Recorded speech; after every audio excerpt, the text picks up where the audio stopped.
섭자의 공포 라디오가 시작됩니다. 여러분, 구독과 좋아요는 섭자에게 아주 큰 힘이 됩니다. 그렇게 매주 선생님과 테마의식을 진행하며 점점 머릿속에서 들리던 이상한 소리가 잦아들 무렵 서서히 고통스러운 감각들도 사라져가고 평온한 나날들이 반복될 무렵 어느 날 저녁 나는 정말 이상한 꿈을 꾸었다. 꿈속에서 나는 배낭을 등에 짊어진 채 어디론가 향하고 있었다. 아무것도 없는 새하얀 공간이었지만 딱히 무섭다거나 외롭다는 생각은 들지 않았고 그냥 산책 나가듯이 가벼운 기분으로 걷고 있었다. 지루함도 무서움도 전혀 없는 공간이었다. 그렇게 얼마나 걸었을까? 하얀색으로 물든 공간에 누군가가 물감을 한 방울 떨군 듯 어느새 한 공간이 짙은 회색으로 물들어가는 모습이 보였다. 아무것도 없던 순백의 공간에 사람들이 보이기 시작했다. 꿈속에서 무작정 걷던 난 그 공간으로 향했다. 그곳엔 수십 명의 사람들이 있었다. 모두가 짙은 먹색의 망토를 뒤집어 쓴 채 후드로 머리까지 가린 채 마치 흑마술을 다루던 고전 영화에서나 나올 법한 모습이었다. 나는 멀찌감치 떨어져서 그들을 구경하기 시작했다. 뭔가 웅장하면서도 엄숙한 누군가를 위한 제사를 지내는 모습이었고 무섭다거나 이상하다는 생각은 전혀 하지 못한 채 멍하니 그들이 제를 올리는 모습을 바라보았다.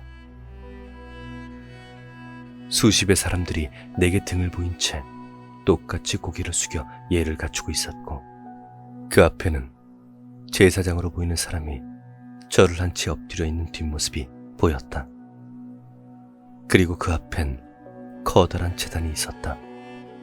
작고 빈약한 음식들이 올라간 제사상과 알 수 없는 언어들로 쓰여진 명패 그리고 제사장의 앞에 놓인 커다란 향로. 특이한 점은 눈앞에 놓인 그 향로에는 향이 없었다. 그저 아주 고운 흙으로만 채워져 있는 향로였다. 아니, 무슨 제사를 지내는데 향도 없이 제사를 지내? 라고 생각하며 의아해하던 난 다시금 그 특이한 모습을 바라보았다. 제사장은 여전히 엎드린 채 미동도 하지 않고 있었으며 뒤에 모인 사람들은 무언가를 기다린 듯 가만히 서서 고개를 숙이고 있었다. 그 모습이 어쩐지 처량해 보였다. 왜 향도 피우지 않고 제사를 지내는가? 저들은 왜 움직이지 않을까? 내가 뭔가 도움이 될 수는 없을까? 어쩌면 이곳까지 나를 오게 한 건 저들을 도우라는 뜻이 아닌가? 지금 생각하면 나는 엄청난 오지랖을 꿈속에서도 부린 것이다. 문득 편하게 앉아 그 모습을 구경하던 나는 내 가방을 뒤지기 시작했다.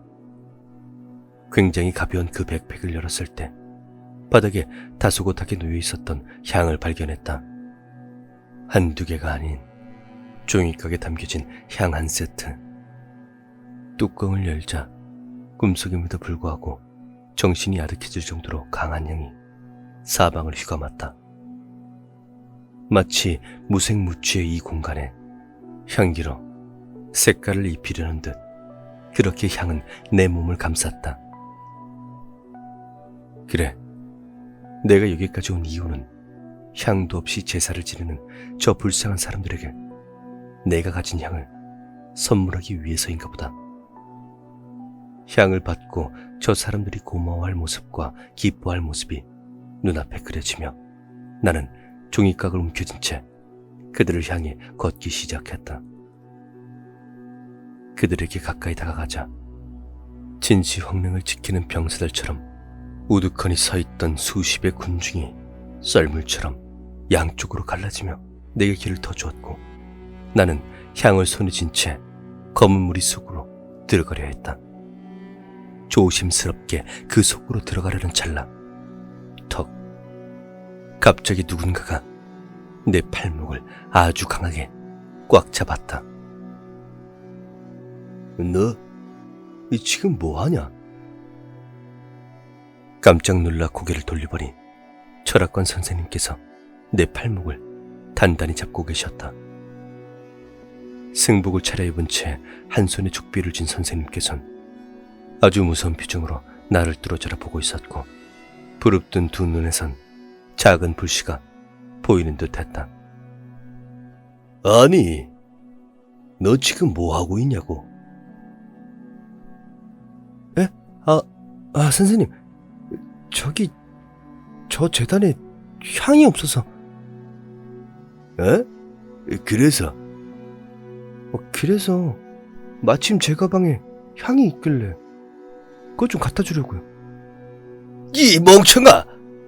순간 선생님께서 엄청난 목소리로 내게 호통을 쳤다. 야, 이 정신 나간, 이 미친놈. 네가 뭔데 저기에 네 향을 줘?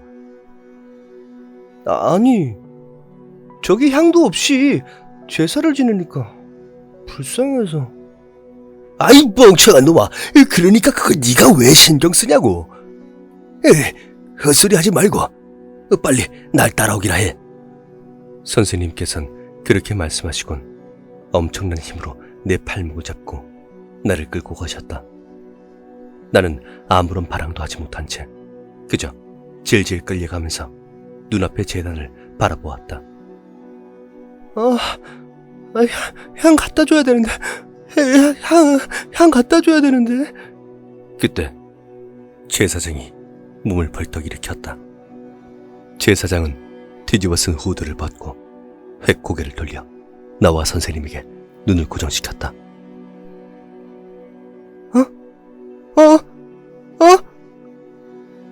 제사장의 모습을 본 난 깜짝 놀라 몸이 굳어버렸다. 후드를 벗은 제사장의 얼굴은 그녀였다. 매일 밤 나타나 가위를 누르며 내 발밑에서 나를 쳐다보던, 코가 있어야 할 자린 큰 구멍만이 2개 있고 눈은 초승달처럼 휜 채 입은 귀 밑까지 찢어진, 머리는 산발을 한 선생님께서 말씀하신 큰 원한을 가진 나를 죽이고 싶어하던, 빛을 보려 했으나 세상의 빛을 보지 못하고 먼저 떠나버린, 어쩌면 누나였을 수도 있는, 표정 없이 나를 지켜보던 그녀의 얼굴이 이내 분노로 흉악하게 일그러졌다. 금방이라도 나를 갈기갈기 찢어버릴 듯한 그 표정으로 그녀는 나와 선생님, 아니 정확히 이야기하면 내 손에 쥔 향을 누려보고 있었다. 전혀 위화감 없이 무섭지 않던 재단이 있던 공간은 온갖 공포와 분노로 일그러져 온몸에 소름이 돋을 정도의 한기가 뿜어져 나왔고, 우두커니 서 있던 수십 명의 사람들의 몸엔 거센 불이 붙어 타오르기 시작했다.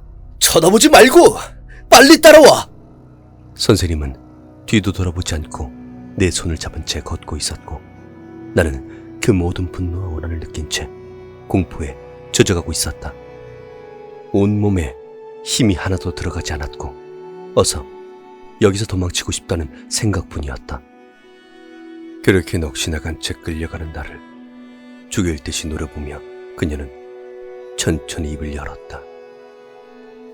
빼앗아갈 수 있었는데, 죽일 수 있었는데, 너만, 우리는 항상 너를 부를 거야.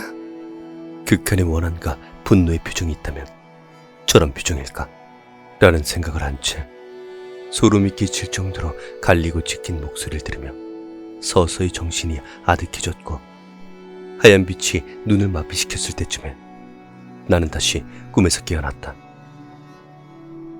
온몸은 땀으로 범벅이 된 채 세수라도 한 듯 젖어있는 얼굴과 머리카락을 손으로 거칠게 훑으며 방을 두리번거렸다.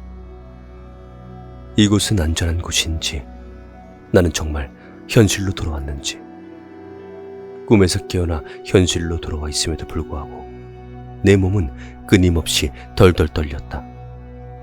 그리고 온몸의 달이 곤두서 있는 것 같았다. 가까스로 몸을 움직인 나는 정신없이 휴대폰을 들어 선생님께 전화를 했다.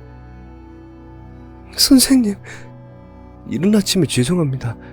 제가 꿈을 꿨는데 한참 동안 폰 너머로 말없이 내 이야기를 듣던 선생님은 지금 당장 옷 입고 내가 있는 곳으로 오거라 라는 말을 한 채 전화를 끊으셨고, 나는 불이 나게 옷을 챙겨 입고 택시를 타고 철학관으로 향했다.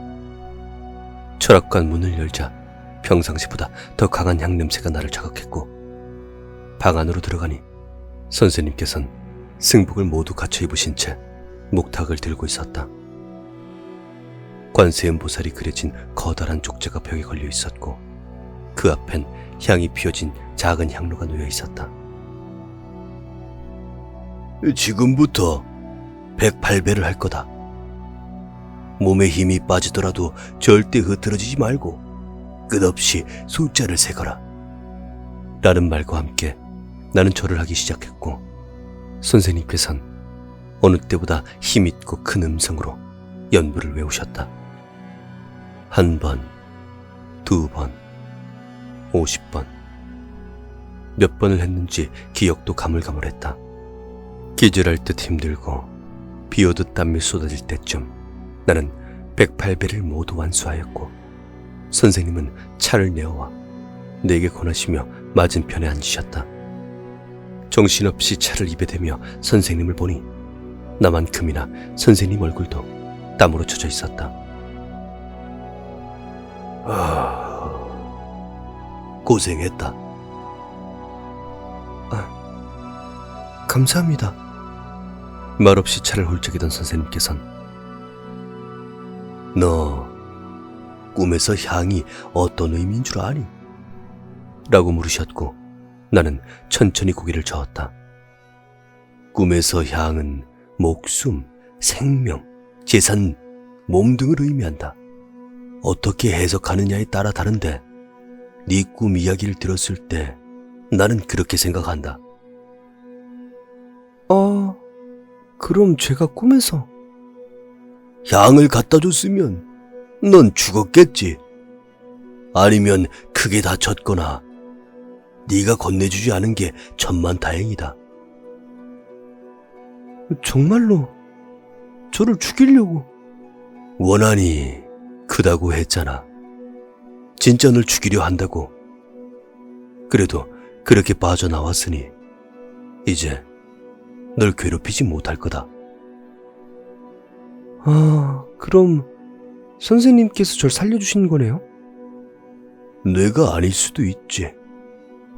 너를 지켜주시는 누군가가 네 조상님이거나 아니면 소령이거나, 그분이 네가 현재 가장 믿는 사람으로 변해서 나타날 것일 수도 있고, 뭐 아무튼 여기저기 감사할 일이 많구나. 넌 앞으로 가족 제사에 빠지지 마라. 내가 봤을 땐 조상님 덕분에 목숨 건졌으니까. 네, 선생님. 감사합니다. 내가 뭘?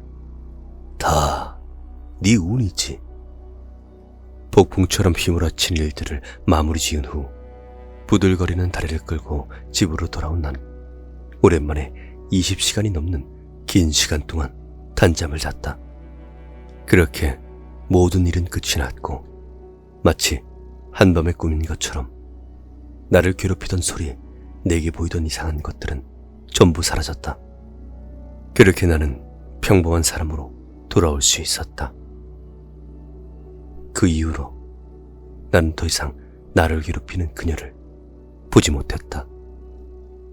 적어도 아직까진